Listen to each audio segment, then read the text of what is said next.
Kalau itu gaji apa namanya SPP kalau kita gratiskan, kadang pikiran guru-guru ini sama orang tua juga ya. Orang tua bisa berpikiran, alah kalau sekolah pun bayarnya gratis, pasti tuh ece-ece, sekolah ece-ece, asal-asalan gitu.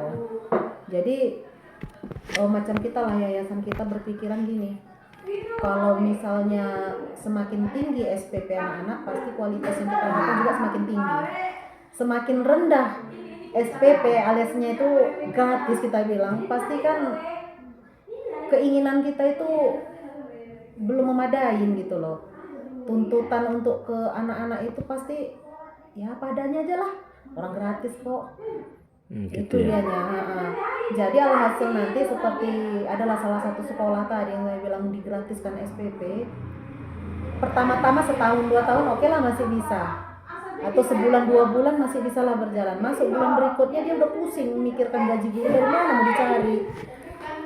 Nah, itu lagi yang perlu kita ingin ya kan. Jadi namanya sekolah itu kan harus kita pikirkan, ada namanya seragam, ada namanya biaya peralatan, ada namanya biaya SPP, pembangunan. Nah kalau macam kita dulu ada uangnya ya, pembangunan itu masih sedikit Bu, masih 50.000 atau 100.000 gitu dulu.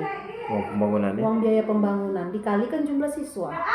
Nah itu arahannya kemana nanti pembangunan itu? Uang pembangunan itu ya itulah untuk tambah-tambah beli meja. Itunya awal kita dulu maka bisa punya sekolah. Beli mejanya, beli buku-bukunya dari biaya peralatan. Nah, kemudian kerjasama dengan orang tua pun harus juga ada dengan masyarakat. Kayak kita kemarin sempat itu dialihkan dari Masjid Agung karena orang tua renovasi masjid itu kan dialihkan. Nah kita kumpulkanlah waktu itu masyarakat sini yang mau berdonasi. Ada yang bilang saya punya pohon kayu ini bisa disimso, yang punya simso siapa? Itulah untuk kerjasama akhirnya dapatlah bangunan kita dulu masih di Gang Tambun. Pindah-pindah Gang Tambun. Sambil menunggu Gang Tambun dibuat, kita alihkan siswa kita yang dari Masjid Agung itu ke Gang Bersama. Kebetulan ada sana rumah petaknya Pak Bari. Nah itu kita pinjam. Dikasihnya lah untuk menempati sampai bangunan kita di Gang Tambun itu selesai. Itu pun bangunan tanahnya masih kita sewa dalam jangka waktu sekian tahun.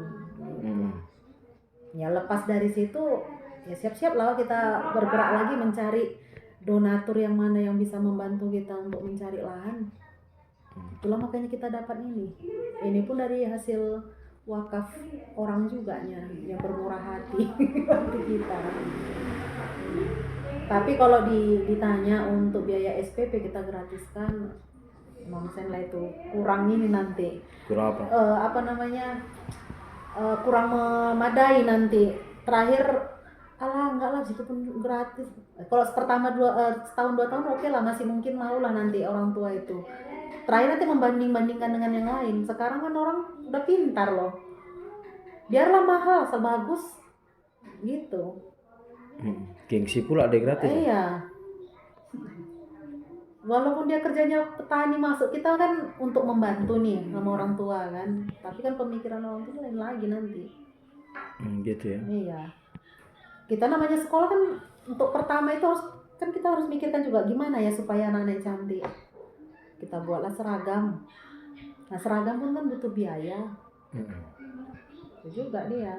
Dari mana kita mau dapatkan mendahulukan uang seragam ini kalau nggak ada dari pendaftaran itu kita buat. Memang untuk merubah gratis menjadi bayar itu yang agak lebih susah. Lebih susah nanti. Lebih bagus kita di awal. Dari awal sekian bayarannya, mungkin nggak usah tinggi-tinggi. Kalau rencana kita umpamanya pengen itu sebenarnya SPP nanti sekian ribu, umpamanya entah 60.000, entah 50.000. Nah mungkin ada yang kurang mampu, di situ kita kasih potongan-potongan aja. Seperti itu ya. Iya. Contoh misalkan untuk yatim duafa boleh lah kita kasih, gratiskan. Tapi bahasanya mungkin kita person aja sama orangnya langsung kita ngasih potongan. Jadi jangan nggak lagi kedengaran sama yang lain gitu. Supaya jangan ada bahasa istilahnya ada syarat yang dikasihnya sama kita lah. Iya. Apakah surat miskin kan gitu. Iya. semuanya kan harus ada pengorbanan. Kita pun mau berkorban dan orang tua juga harus siap juga untuk mendapatkan itu. Harus siaplah dia bekerja apa yang mau diambilnya, Syaratnya, ya. syarat-syaratnya, mendatangi kantor lurah, ya kan, kepala desa. Saya mau buat gini, kami di sana sistemnya ada opsi yang kedua selain daripada gratis, dia itu sistem infak dia. Apakah bisa? Contoh setiap siswa itu minimal infaknya misalkan 30.000 minimal. Tadi artinya terserah dia mau. Apakah bisa seperti itu? Bisa-bisa aja, sah-sah aja kalau memang tim kita yayasan mau berbuat seperti itu, kenapa enggak? Ya. Jadi istilahnya kalau misalkan di sana misalnya 70 lah di PAUD mereka apa. Jadi tempat kita itu yang kita minimalkan aja, misalkan entah 40 gitu kan. Kalau misalkan udah, artinya itu kan ada, terserah dia mau ngasih 100 enggak ada masalah, mau ngasih 40 enggak ada masalah. Enggak masalah memang. Nggak masalah. Kalau memang mau buat seperti itu. Kalau pengalaman kami dulu pernah seperti itu, ya hilang satu-satu. Apa yang hilang? Muridnya mundur satu-satu. Kok bisa gitu? Apa ya di situ, bingung kami, masa segini begini. Nah, banyak lah itu cerita. Enggak seragam pikirnya.